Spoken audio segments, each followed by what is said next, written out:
Because, you know, the Chinese just mentioned yesterday that they were getting a little concerned about all the money they loaned us. And that just maybe we won't pay them back. You know, I'm sure they're a lot more than just a little concerned, because that's what they said publicly. Imagine what they're saying privately. Because they know we're not going to pay them back. Of course we're not going to pay the Chinese back their money. It's impossible. We can't possibly. And can you imagine, if President Obama, you know, given the following type of speech to the American citizens, to say, give a national televised address and say, you know, my fellow Americans, I've got a little news for you today. We're going to have a massive across-the-board tax increase on average working Americans. Any American that still has a job is going to have to pay much higher income taxes. And as a matter of fact, we're going to have to cut Social Security across the board. If you're getting a Social Security check, we're going to have to reduce it. And remember all my plans about more education and health care for everybody and, you know, energy independence? We got to put all those plans on hold because the Chinese need their money. We borrowed a lot of money from the Chinese, and we're good for our debts.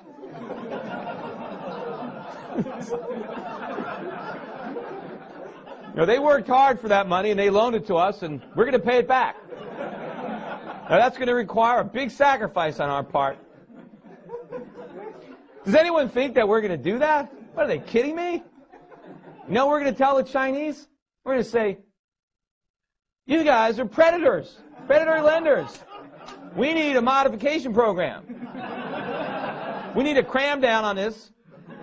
You never should have lent us all this money. You know we can't pay it back. It's not our fault. The Chinese know this. The Chinese, they can't even vote in our elections. Why are we going to care what they think? We're going to tax voters to pay non-voters? So the Chinese know they're in this box. The U.S. government, we don't pay our bills. We're like Bernie Madoff, right? People loan us money. How do we pay it back? We borrow more. Right? If somebody came to Bernie Madoff a couple years ago and wanted their money, they got it. Why did they get it? Because they were able to take in new money. They found another sucker who didn't know it was a Ponzi scheme. Same thing the U.S. government does. Every time a bond matures, we just go sell another one.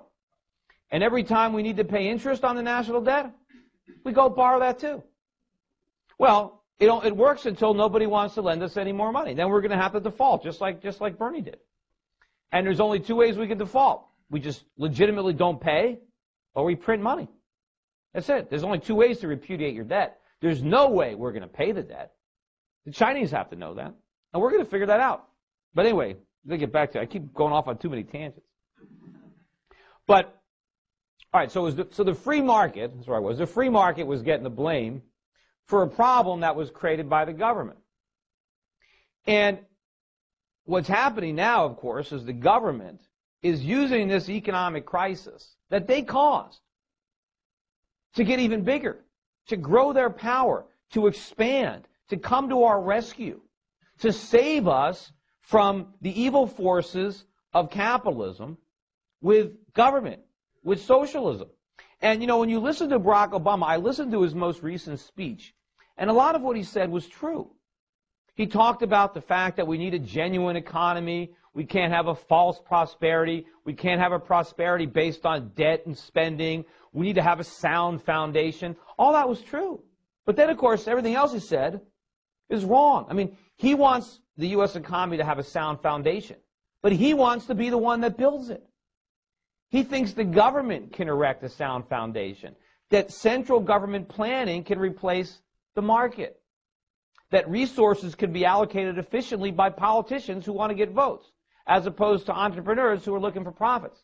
Right? He wants to replace the invisible hand with the hand of the state, and he thinks that he could do it better. The problem is, sure, we had a phony economy. That's true. We had a phony economy because of the government, because the government undermined our productive capacity, undermined our ability to save, undermined our ability to manufacture, and nurtured and cultivated the consumer bubble, the service sector economy that we had that's now collapsed. And it's not government that's going to restore it. We need free market forces. The government right now, everything that they're doing, what is the government trying to do right now? They want to bail people out and they want to stimulate. Well, the bailouts are the worst thing that you can do because they want to bail out companies that should fail, that should be bankrupted.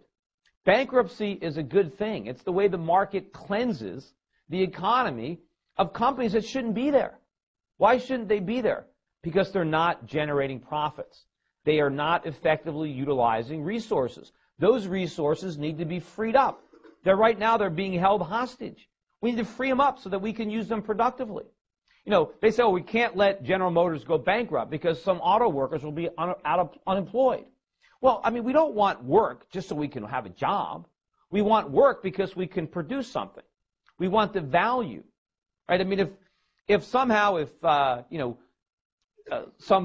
we can all have like little machine and we could just push little buttons and whatever we wanted would magically appear, right? Nobody would have to work, right? And the government, of course, would try to outlaw those gadgets because it would create a lot of unemployment. But who would care? We wouldn't need employment. We would have everything we want.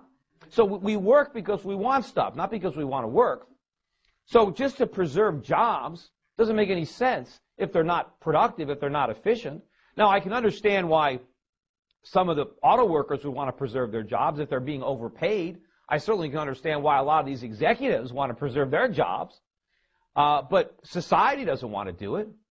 The government shouldn't be doing it. We need to let companies go bankrupt. And when I talk about letting, General Motors go bankrupt, and of course, I was predicting that they would go bankrupt 5 or 6 years ago. I knew they couldn't survive. But if we let them go bankrupt, does that mean it's an end to the automobile industry? Does that mean that all those plants in Detroit or in the Detroit area are just going to sit idle? That all those skilled workers are just going to sit there and nobody is going to try to hire them? Of course not. What would happen if we let General Motors go bankrupt is that some entrepreneurs would step up and buy up the assets out of bankruptcy, and they would no longer be encumbered with big labor union contracts or health care obligations or interest on debt. They would be able to buy the assets without the liabilities and organize them in such a way to make cars profitably. Now, in order to do that, they would probably have to pay their workers a lot less than workers are being paid now, but at least they'd be working for companies that made cars profitably. And we'd probably end up with a lot more people working in the automobile industry than we have today. And the fact of the matter is, rather than making cars for Americans, we should be making cars to export. Because Americans, we don't really need any car. We have too many cars. I mean, we have, 2 or 3 cars per household at this point? I mean, when the president makes a speech and he says, we need to restore credit. He keeps saying credit is the lifeblood of the economy. We need credit so Americans can go out and buy more cars. I mean, you can look at the United States and say, what's wrong with our economy? We don't have enough cars. We need more cars. I mean, that's the last thing we need. Now, we need to make cars. We know why we need to make cars because there's a lot of people in China that are still on bicycles. They need cars. We should be able to make cars for them and export them. We don't need them for ourselves because we own too many cars. We have too much everything. If you ever seen some of these commercials, or not commercials, these television, the news stories, where when they foreclose on houses, they send these companies in, and they got to, clean the places out and get them ready, And it's amazing to me, but they would go to these houses that people abandoned, and they're full of stuff. I mean, the TV sets are there. The stereos are there. There's clothes in the closets. Why didn't these people take that stuff? They didn't even want it. I mean, we got all this stuff, and it doesn't even matter. They just didn't even care about it. And all this stuff, of course, was bought with borrowed money. We didn't make any of it. We didn't have any money to pay for any of it. The last thing Americans need is to buy more stuff.